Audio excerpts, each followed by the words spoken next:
Hello friends, welcome to TCCI computer coaching institute. Last lecture में हमने coding की simple definition देखी। आज के लेक्चर में हम आगे बात करते हैं। हमने ये समझा कि कंप्यूटर के थ्रू कोई भी प्रोसेस करवाने के लिए हमें स्टेप बाय स्टेप इंस्ट्रक्शंस देनी पड़ती है रिटर्न में।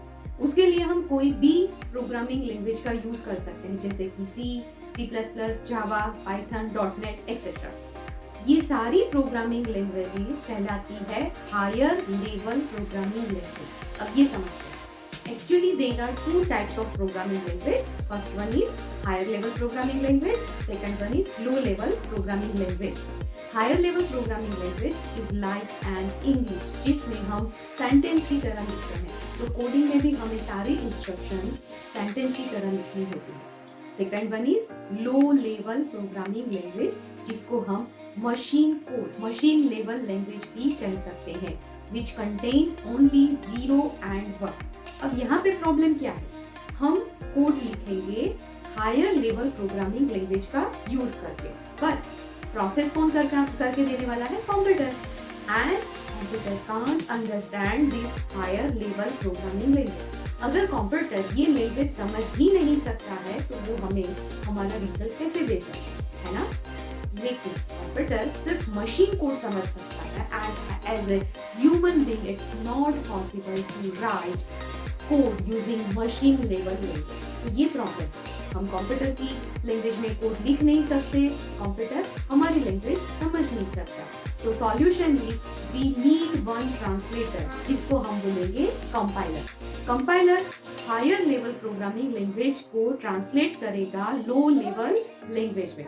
तो कंप्यूटर इस कोड को समझ सकेगा और हमें हमारा डिजायर्ड आउटपुट रिटर्न करेगा। तो ये जो प्रोसेस है ट्रांसलेशन की from higher level language to low level language, इसको हम बोलेंगे कंपाइलेशन। तो कोड रन करने से पहले हमें कंपलसरी कोड को कंपाइल करना होता है, जिसमें compiler one language to another language translate करता है। कंपाइलर का दूसरा काम है सिंटैक्स एरर चेक करना। ये सिंटैक्स क्या है? हर प्रोग्रामिंग लैंग्वेज के अपने अपने रूल्स है कि ऐसे ही लिखना है, and we should follow this syntax rules during coding. अगर हमने कोई भी गलती कर दी तो कंपाइलेशन में आपको सिंटैक्स एरर दिखेगी।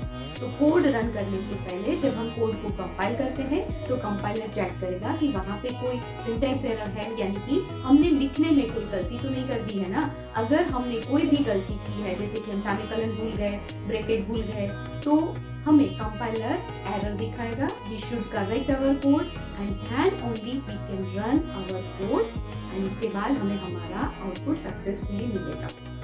तो आज हमने समझा, कोडिंग थोड़ा आगे देखा और कंपाइलेशन प्रोसेस और प्रोग्रामिंग लेवल के दो टाइप्स भी समझे, राइट? कंपाइलर की तरह और एक है इंटरप्रेटर। इंटरप्रेटर का काम भी यही है, translate from one language to another language. But compiler और इंटरप्रेटर में डिफरेंस क्या है? कंपाइलर पूरे कोड को एक साथ रीड करेगा और फिर ट्रांसलेट करेगा, जबकि interpreter line by line read करेगा, उसके बाद ट्रांसलेट करता है। So compiler is faster compare to interpreter. और आगे समझने के लिए हमें फॉलो करते रहिए। Thank you.